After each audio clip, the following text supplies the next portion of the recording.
Welcome back to CFB Nation. I am your host, Nino Brown. We got a new face in a familiar place today. I got my guy Yes, sir. Moon filling in for D now. What's popping, my guy?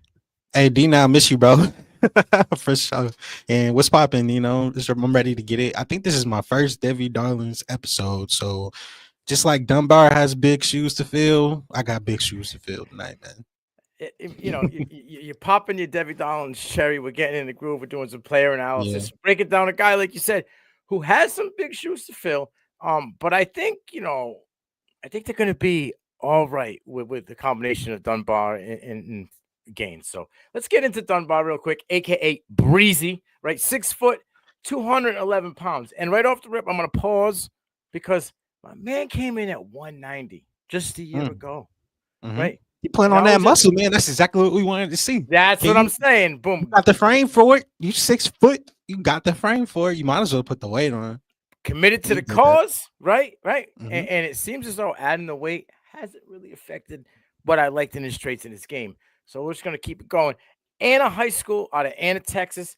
Texas is a 4A school out there. So a lot of dogs out in Texas. He was a 4-star recruit, ranked 36 ranked running back in the 23 class. Dual sport athlete, right? Played track and football. My man had multiple sub 1100 meters. His best time, though, was 10.63. So he got the Yeah. boogie for sure. hmm Um, That's one of the things that scout to me automatically was the fact that if you're a dual sport athlete, and you're running 100, I want you to finish consistently under 11. mhm. Especially if you're running back. The fact that he's hitting 10-6, Breezy, there's a reason why you call him Breezy. Facts. He earning that nickname, living up to the hype. And it seems as though that the family just produces athletes. His brother Abner Dubar, he's a safety for the Minnesota Golden Gophers. So you got talent, in that family. And it seems as though this kid it didn't fall off the map with him either. Moon, talk to me about his high school. At Hannah High School, how he produced out there. This kid put up 169 totes, 1,174 yards, 13 touchdowns. Then he had 29 receptions, 236 yards, and 3 touchdowns. So that's 16 just as a junior coming in the gate. His senior year, he said, "You know what, Nino, hold my bear. I'm about to one up you, and I'm gonna go for 198 totes." So he was pushing 200. Mhm. If you're a Devy Darlings guy, you love to see how the workload increased from his junior year to his senior year, and he did that. He went for 1.6K on the ground, 19 touchdowns, and 8.2 yards per carry, which you love to see, and just a little flavor on top. Breezy put up 8 100-yard games with 38 receptions, 348 yards, and count them, 1, 2, 3, 4 receiving touchdowns. He's a you dual know, threat, yeah. not only just outside, but on the football field too. He can catch that thing, and he knows how to have that patience. But what did you see in his game, though, as far as his attributes? A lot of things in this game kind of pop off the screen. That's when we get to my player comps. I think I'll be able to come full circle around with it. But he's explosive. He's a shifty Yeah. dude. Like obviously he's got the speed, sub 100 meters, but he's shifty. He got that instant speed right out of the line of scrimmage, but he also had that Mhm. long speed. If my man breaks to the outside, most likely you're just looking at number one the whole way down the field. He Yeah. got that good footwork, bro. He got like that pitter patter in not like too much, but enough to like freeze the linebacker, and then boom, right out of the cut.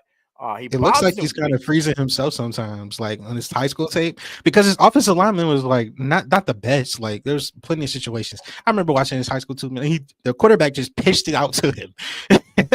He has a whole wall in front of him. What does he do? Escape. How? Yeah, Because it of the was feet that you talked about.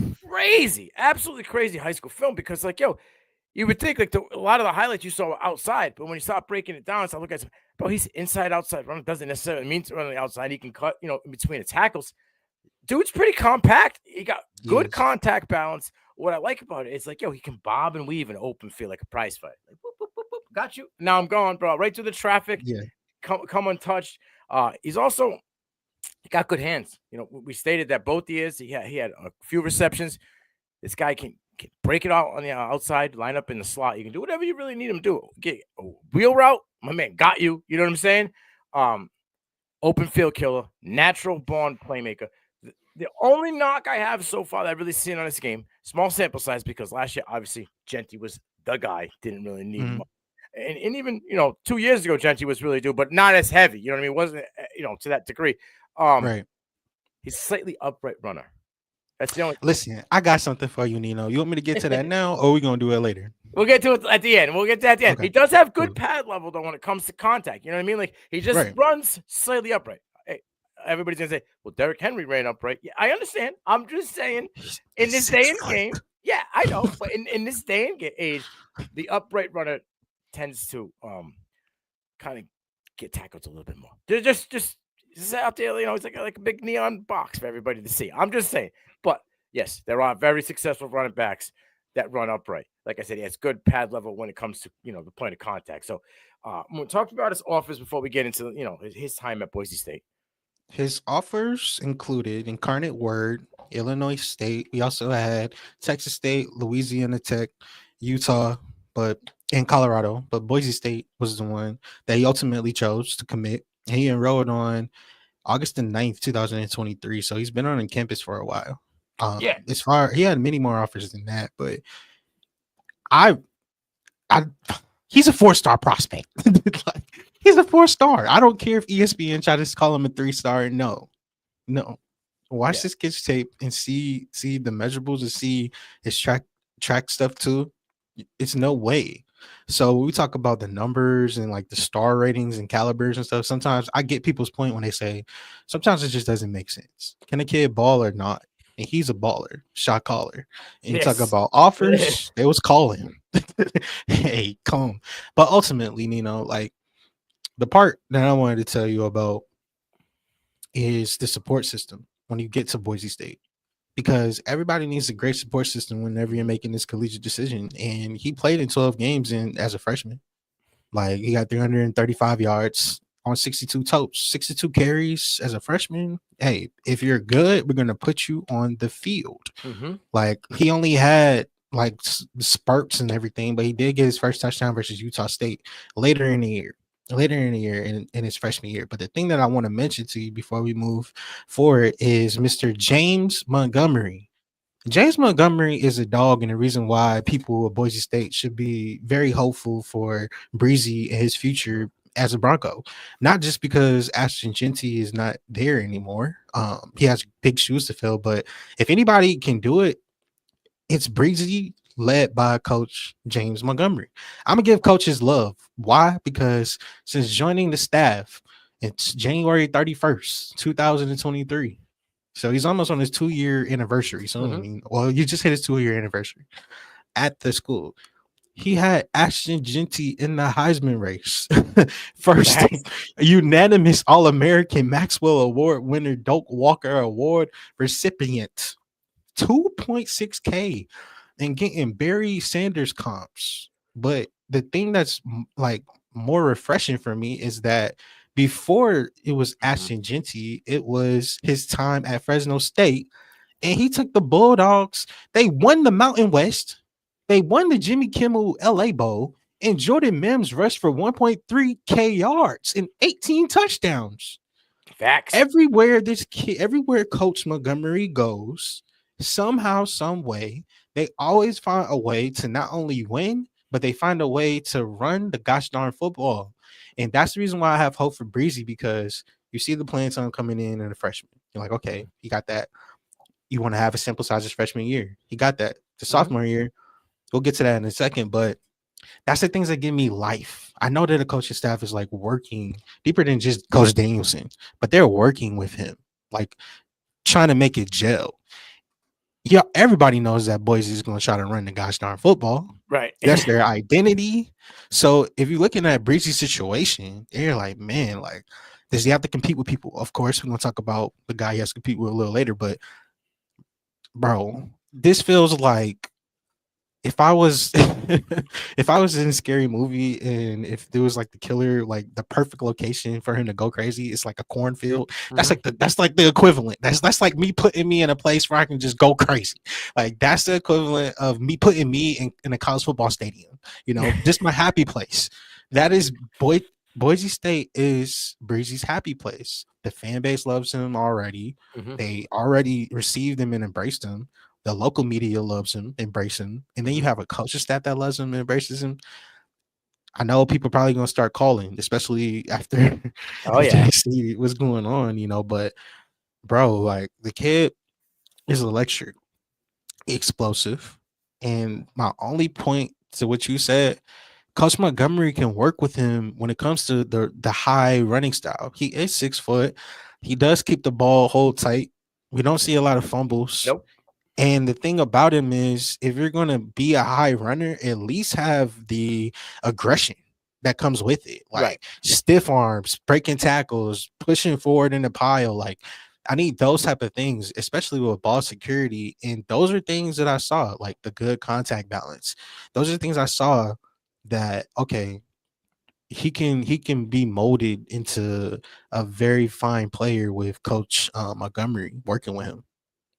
And there's opportunity in the room, Yeah. and people are going to say, well, yeah, there is opportunity, but you know, former Fresno State Bulldog Malik Sherrod coming over, Mhm. right? And last year he had an injury, which he wasn't able to have a full season. Only played in 4 games, got 200 yards, 4 touchdowns.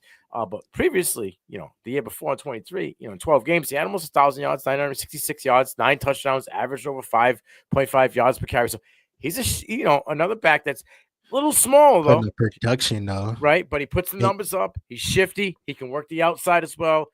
He doesn't have a ton of receptions, but he does get the ball in the receiver game as well. So that is going to be his main competition. And then there's Sia Gaines, right?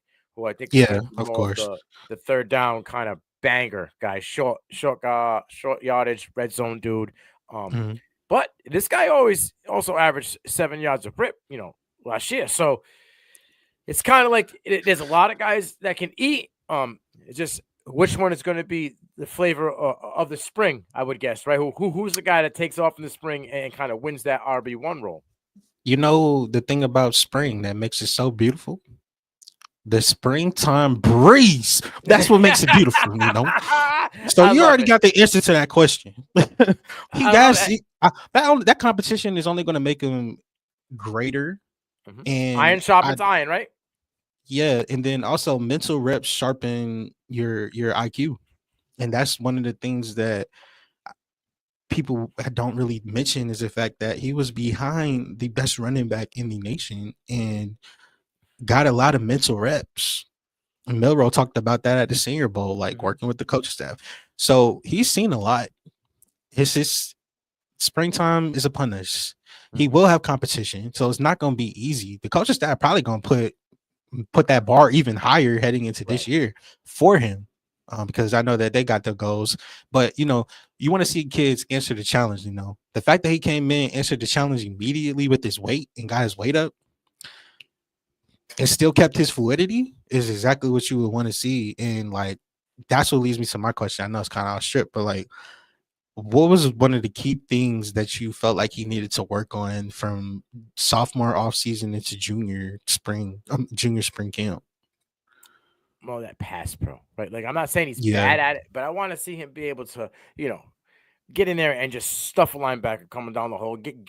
Be a guy that the quarterback isn't worried about, right? When it right. comes to pass pro, when he's not, giving them the call, maybe in a play action or whatever it may be. Um, I also like to see a little bit more run in between the tackles, just a little bit more. I'm not Mhm. saying that he can't do it because we've seen plenty of it. But we get a little bit more of that as the guy, like being that 1 to 3 down back, like what I'm saying, on the field for 75% of offensive production.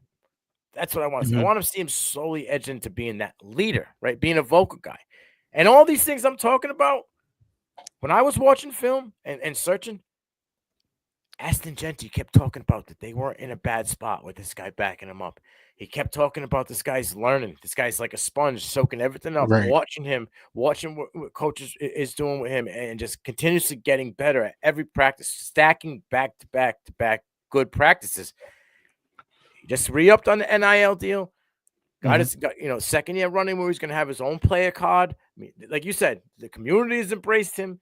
They embraced the whole Breezy movement. I really truly believe that this kid is going to be the RB1 over there. I think I like Malik Sherrod, but I think you know Dubar is going to be the guy. just because when I look at him, I look at his game coming out of high school, I look at the small sample size that he had freshman year, and what I'm getting for a vibe of like players that he could be, where it could be, if all the Mhm. boxes check, or what he could look like, Moon. Man, I guess like Special. I'm not saying better than yeah, Ashton, but like special. It's a different flavor. He right. is Ashton is a short, Ball of just fire. gone. Yeah. Bowling ball, just gone. He's a different flavor because you know how Le'Veon Bell gets the comparison for taller running backs, where as Mhm. far as like the patient running style, Yes. he has a little bit of that. Like he has that. And I'm just more so concerned about their offense as a whole. But how does their offensive identity consist of this year in the spring, post Ashton Jeanty, and where is the overall direction? Do you lean into it? Because at that point, it's college football. If you're competing for 14, 15, 16 games, possibly, then all the running backs that you mentioned are going to get a little bit of rotation and involved. I would hope so. Even if they go back to the transfer portal and try to add more, you never know what happens in camp. But like, what's your thought process on that? Well, I just look at the pages here. Returning majority of the offensive line up front, right? Um, Hmm. both of the top receivers have hit the portal. They didn't really bring anybody in to kind of fill those guys' role. So it's going to be somebody in house, right? Hmm. We don't know who that's going to be.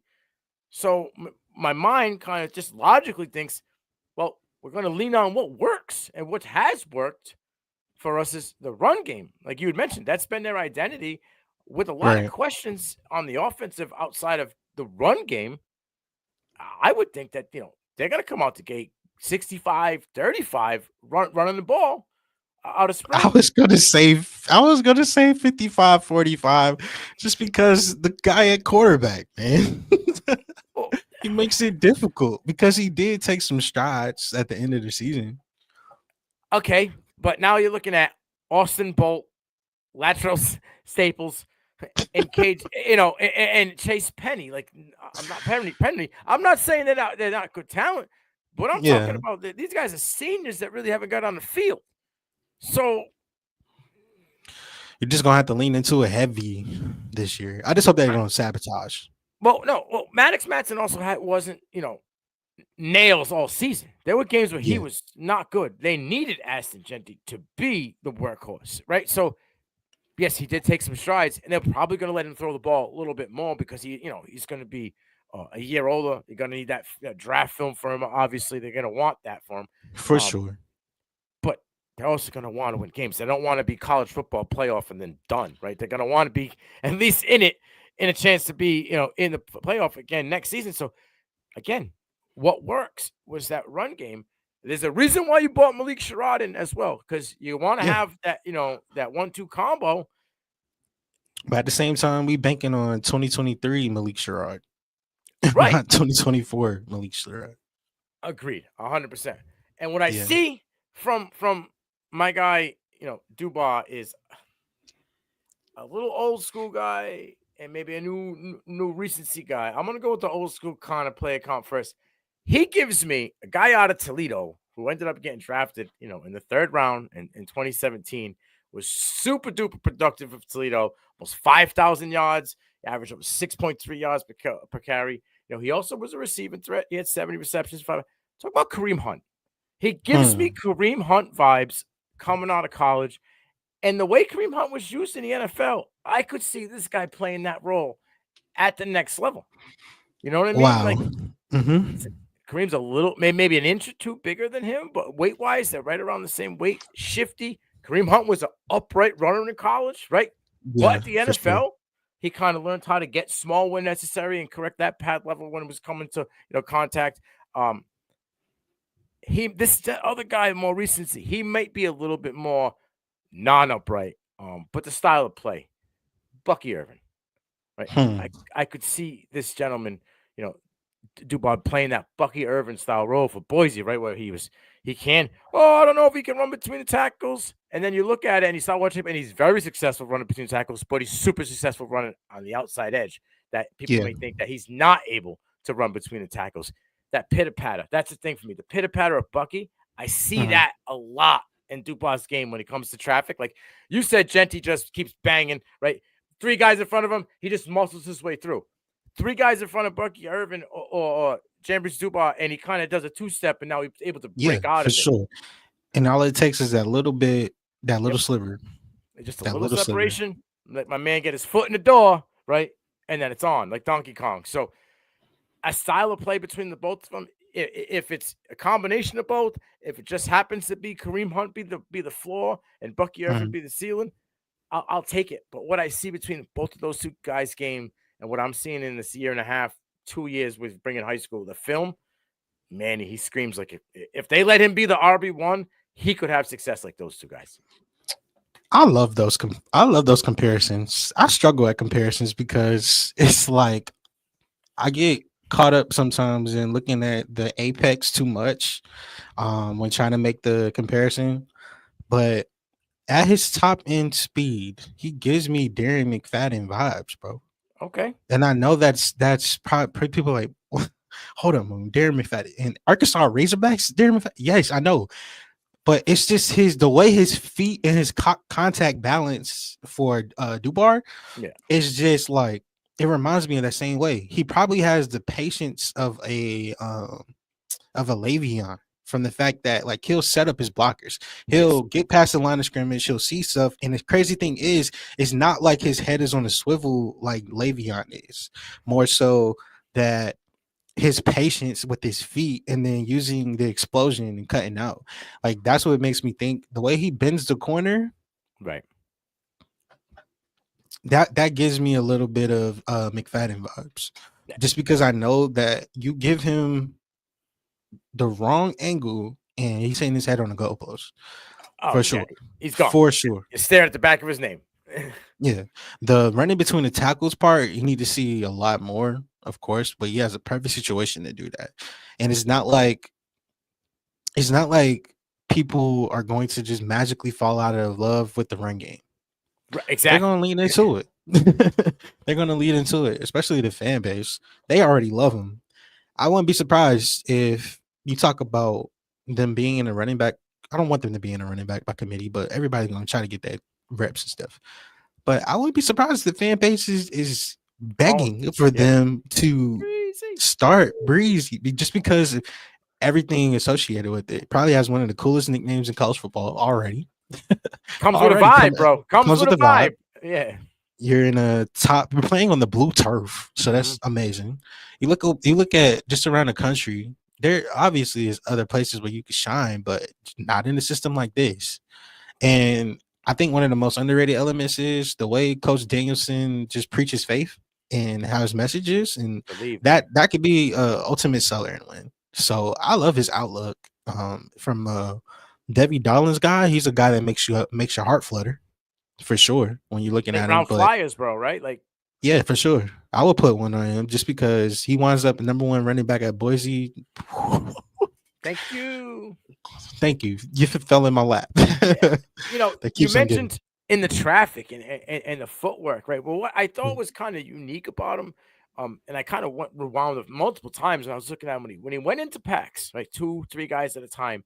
He has this kind of unique trait where he can kind of slow down into it and then explode and out of it. explode. But it Yeah, doesn't look like anything. he's You know moving what I fast. Yeah, his feet kind of and then bang. So it's like he sees the field very well, right? And he Mhm. kind of takes that and uses the angle to its explosion rate. I don't know if I said that right, but his angle of explosion, he's very good at seeing where and when to just pop off. I think that's kind of That reminds unique. me a little bit of Bijan at his apex.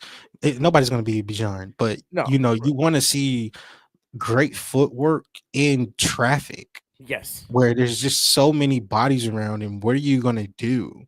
That is where the if he lowers pads, just pad thank level, you. just then That's my hey, concern. That was my main yeah, concern. Like with Bijan, I said it all the time. He could make you miss in a phone booth. He mhm. could make anybody. He could make a guy miss in a phone booth. He's close. Like Dubar is closer. I think if he can control the upright running style and kind of get a little bit lower, bro, this guy going into a pack of people. could just separate, and all of a sudden he's 5 yards away from everybody, and it's house time. Like, he could make a house call at any Mhm. moment right now. Right. Mhm. Don't let this guy get correct that pad level and just be down low all the time. Ooh, watch out, Man. because he's going to be in and then he's going to be out, and the only thing you're going to be seeing is one while it's running down the sideline on that blue Right. turf. I'm Nino Brown. That's my guy Moon. This is Devy Darlings on the CFB Nation. We appreciate everybody. We out.